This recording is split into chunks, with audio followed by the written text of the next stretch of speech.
कुछ महीनों पहले नेपाल के रिमोट एरिया में 9000 फीट ऊंचे पहाड़ की चोटी पर ये हॉस्पिटल कुछ ऐसा दिखता था। इतनी दूर रहने की वजह से इस कम्युनिटी में बिजली नहीं है, मतलब स्थानीय डॉक्टर्स अच्छे मेडिकल इक्विपमेंट तक नहीं पहुंच पाते और अक्सर उन्हें सिर्फ टॉर्च और बहुत ही बेसिक टूल्स का इस्तेमाल करके अंधेरे में सर्जरीज और कॉम्प्लेक्स मेडिकल प्रोसीजर्स परफॉर्म करनी पड़ती हैं। बेहतर देखभाल की जरूरत पड़ने पर एक बेहतर मेडिकल फैसिलिटी तक पहुंचने में घंटों लग सकते हैं। इन प्रॉब्लम्स की वजह से कई मौत और मिसकैरेजेस भी हुए हैं। तो हमारे long term partners give power, जिनके साथ हम अपने पिछले 3 फिलैंथ्रोपी वीडियोस में काम कर चुके हैं, उन्होंने डैन और डैरेन को इस समस्या का हल ढूंढने में मदद करने के लिए खोलोग्विन की यात्रा पर चलने को कहा, जहां उनका धूमधाम से स्वागत किया गया पृथ्वी पर सबसे खूबसूरत जगहों में से एक में। पहली सुबह डैरेन की मुलाकात संजय नाम के एक स्थानीय गिव पावर इंजीनियर से हुई, जिसने उसे नीरा के बारे में एक दुखद कहानी सुनाई। उस गांव की एक महिला जिसने ठंड के मौसम में मेडिकल फैसिलिटीज और इक्विपमेंट की कमी के कारण अपने बच्चे को खो दिया था। उसे सबसे करीब के बर्थिंग सेंटर तक बारिश में चल के जाना पड़ता था और क्योंकि बर्थिंग सेंटर दूर था, इसलिए वो सेंटर तक नहीं पहुंच सकी और उसे बच्चे को खोना पड़ा। और सरकारी फंडिंग की कमी के कारण इस अस्पताल को कम से कम 2030 तक बिजली नहीं मिलेगी। अगर अस्पताल अच्छी बर्थिंग फैसिलिटी के साथ चालू होता तो फिर मामला पूरी तरह से अलग होता। डैरेन जानते थे कि हमें जल्दी कुछ करना होगा ताकि ऐसा दोबारा ना हो, तो वो मेलिसा से भी मिले, ग्रीन प्रोग्राम की फाउंडर, जो इस विशाल प्रोजेक्ट को पूरा करने में मदद करने के लिए ढेर सारे स्टूडेंट्स और वॉलंटियर्स को लेकर आई। जब मैं छोटी थी, मैं मलेशिया में अपने परिवार से मिलने गई। वहाँ मैंने पहली बार समंदर देखा और समंदर तट से जुड़ी चट्टानों को देखा और तब मुझे पहली बार यह एहसास हुआ कि अगर हमें लोगों को प्रकृति की खूबसूरती दिखाने का मौका मिले तो ऐसा करके हम उनके अंदर ऐसा भाव जगा सकते हैं कि जिनसे वो भी प्रकृति की रक्षा करना चाहे। तो हमने अनिवार्य रूप से दुनिया भर से ऐसे छात्रों को लिया है जो सच में अच्छा प्रभाव डालने की परवाह करते हैं और आने वाली पीढ़ियों का परिचय दुनिया की खूबसूरती के साथ कराने में सक्षम होना ऐसा तरीका है जो वाकई में दुनिया को बेहतर जगह बना सकता है। संजय और मेलिसा से मिलने के बाद डैरेन काम करने के लिए और भी ज्यादा इंस्पायर्ड हो गए थे। हम सोलर पैनल्स और बैटरीज लगा रहे थे ताकि अस्पताल को बिजली मिल सके। साथ ही इस कम्युनिटी की सेवा के लिए हम उन्हें इक्विपमेंट्स दे रहे थे जिससे एक सेफ और मॉडर्न बर्थिंग सेंटर बन पाए। ठीक है, हम पहले दिन के लिए तैयार हैं। 3, 2, 1 फिलैंथ्रोपी। टीम काम पर लगने के लिए बेहद एक्साइटेड। ये कंप्लीट करने के बाद हम यहाँ पर खोदेंगे। चलो चले। पहले दिन के अंत तक टीम सारी खुदाई और वायरिंग का काम पूरा कर चुकी थी।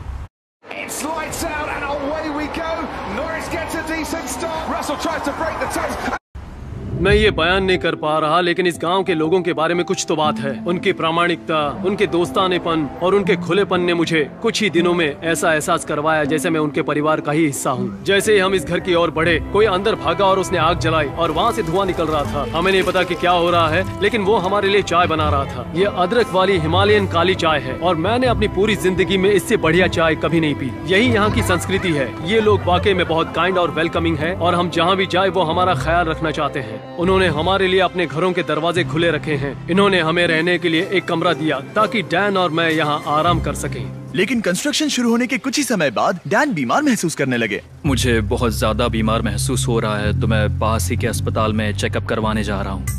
इसका मतलब वो खुद ही एक्सपीरियंस कर पाएंगे कि इलाज करवाने के लिए इतनी दूर जाना कितना मुश्किल होता है।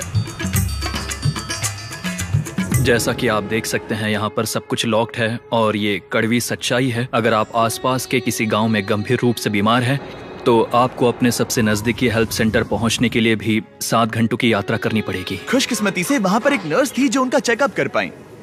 ये है कारुणा, जो स्थानीय कस्बे खोला गाँव में एक नर्स है। ये मेरी चेकअप करने आई है। लेकिन क्योंकि बिजली नहीं है, इसीलिए वो सिर्फ बेसिक चेकअप ही कर पाई। वो इस नतीजे पर पहुंची कि डैन की तकलीफ है गाठी। हाँ, मुझे गाठी हुआ है, जो एक दुर्लभ नेपाली बीमारी है। दरअसल ये मामूली सर्दी जुकाम है। लेकिन इतने बड़ी कम्युनिटी के लिए अक्सर इससे भी ज्यादा सीरियस केसेस होते हैं, जिनके लिए इमीडिएट और कॉम्प्रिहेंसिव ट्रीटमेंट की जरूरत होती है, जो कि अवेलेबल नहीं है। इस प्रोजेक्ट पर सब कुछ निर्भर था। टीम पहले से ही दबाव महसूस कर रही थी, इसलिए जब तक डैन आराम करता, टीम ने काम जारी रखा।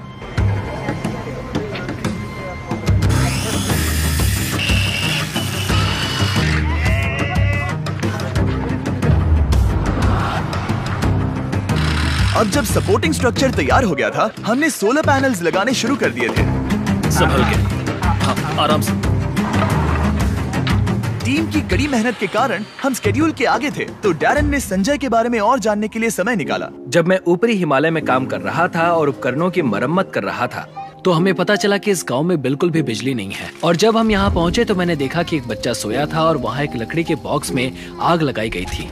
और मेरे दिमाग में अचानक आया कि इस तरह के उपकरण हम भी बना सकते हैं। और उसके बाद मैंने यहाँ नेपाल में एक टीम बनाई और फिर हमने एक बेबी वार्मर बनाया, और हम इसे नेपाली में न्यानो नानी कहते हैं, जिसका मतलब है एक गर्म बच्चा। न्यानो नानी इतनी सफल हुई कि इसने यूएसए में पीपल्स चॉइस अवार्ड जीता। मुझे लगता है कि ये मेरे लिए एक सपने के सच होने जैसा है, क्योंकि मेरा लक्ष्य इस तरह के वार्मर का निर्माण करना और लोगों को जागरूक करना कि इस तरह के रिमोट एरियाज में हॉस्पिटल्स का क्या महत्व है। सिंपल मेडिकल इक्विपमेंट से जान बच सकती है, ये समझने के बाद डैरन ने 10 और बेबी वार्मर्स खरीदकर संजय को सरप्राइज किया, जिन्हें वो इस तरह के बाकी कम्युनिटीज को डोनेट कर सके। संजय, मैं तुम्हारे पास से 10 और बेबी वार्मर्स खरीदना चाहता हूँ, और तुम इन्हें जिस भी हॉस्पिटल या कम्युनिटी में बांटना चाहते हो वहाँ बांट सकते हो। तुम्हारा बहुत बहुत शुक्रिया डैरन, ये मेरे और मेरी टीम के लिए बहुत मायने रखता है। Thank you so much.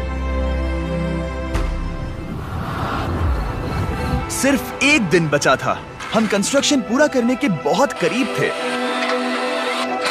और पूरी टीम आखिरी सोलर पैनल पर साइन करने के लिए एक साथ आई।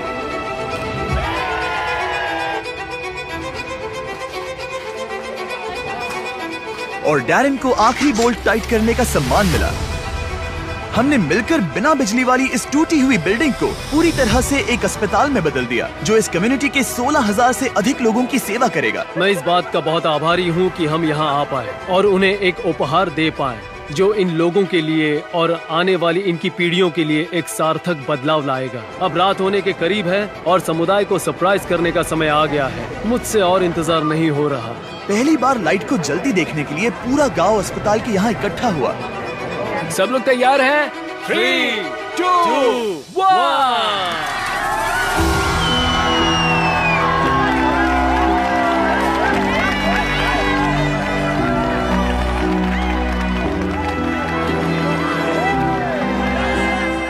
किसी कम्युनिटी में पहली बार रोशनी जलते देखना एक बहुत ही खूबसूरत एहसास है, और इससे इस समुदाय के साथ शेयर करने में मुझे बहुत अच्छा लगा। अगली सुबह संजय ने नीरा को वापस अस्पताल बुलाया ताकि वो उसे अपने बेबी वार्मर्स के साथ सभी नए इक्विपमेंट्स भी दिखा सके। आज उसके अंदर एक उम्मीद जागेगी कि जिस दौर से वो गुजरी उससे किसी और को कभी गुजरना नहीं पड़ेगा। वो इस बर्थिंग फैसिलिटी के लिए बहुत खुश है। आखिरी सरप्राइज से पहले मैं इस वीडियो के स्पॉन्सर्स को थैंक यू कहना चाहता हूँ। दुनिया का सबसे टेस्टी स्नैक, नहीं फीस्टेबल्स नहीं, केलॉग्स। सिर्फ अभी के लिए, क्योंकि वो हमारी मदद कर रहे हैं।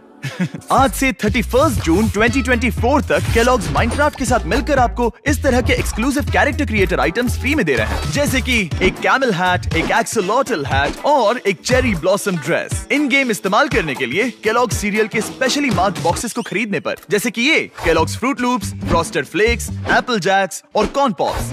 गोल है तीनों कैरेक्टर क्रिएटर आइटम्स को जमा करना, और इस सब के साथ साथ माइनक्राफ्ट और केलॉग्स ने आर्बर डे फाउंडेशन के साथ पार्टनरशिप की है। आर्बर डे वही फाउंडेशन है जिसकी मदद से हम टीम ट्रीज बना सके, और वो यूएसए में जरूरत के कारण 2.5 लाख पेड़ लगा रहे हैं। ये कमाल की बात है। और जानने के लिए डिस्क्रिप्शन में दिए गए लिंक पर क्लिक कीजिए, सारे टर्म्स और कंडीशंस देख लेना। ओके फीस्टेबल्स, इसके लिए माफी चाहता हूँ, लेकिन लोगों की मदद के लिए करना पड़ता है। थैंक यू केलॉग्स वीडियो को स्पॉन्सर करने के लिए। अब वीडियो कंटिन्यू करते हैं। संजय से बात करने पर हमें पता चला कि भले ही वो नेपाल से हैं, लेकिन वो कभी एवरेस्ट पर नहीं गया, और इस विशाल पर्वत को देखना हमेशा से उसका सपना रहा है। इसीलिए आखिरी सुबह हमने उसे एक सुनहरे मौके के साथ सरप्राइज करने का फैसला किया। हम एवरेस्ट के इतने करीब आए हैं तो वहाँ जाना तो बनता ही है। हम संजय को एवरेस्ट पर वहाँ तक ले गए जहाँ तक हेलीकॉप्टर हमें ले जा सकता है। हवा की कमी के कारण डैरन, डैन और संजय वहाँ सिर्फ 2 मिनट ही बिता सके, क्योंकि उसके बाद उन्हें ऑक्सीजन की कमी से हाइपोक्सिया हो सकता था। डैरन और मैं आज तक कभी एक साथ इतनी ऊंचाई पर नहीं आए हैं। मुझे तो यकीन ही नहीं हो रहा। एवरेस्ट को देखकर संजय भावुक होकर अपने घुटनों पर आ गया। मैं बहुत खुश हूँ। यहाँ आना मेरे लिए एक सपने की तरह था। और एक बार फिर से मैं हमारे पार्टनर्स गिव पावर और ग्रीन प्रोग्राम को ये सब के लिए शुक्रिया करना चाहूंगा। ऑब्वियसली ये प्रोजेक्ट बनाने में बहुत मेहनत लगी, तो अगर आपको इसके बारे में और जानना है तो डैन ने इसका बिहाइंड द सीन्स वीडियो बनाया है, जिसका लिंक डिस्क्रिप्शन में मिल जाएगा। 20 फिलैंथ्रोपी शूट्स पर पर्दे के पीछे ये सब होता है। मजे करो। इसे ऐसे क्लैप करो, समझे?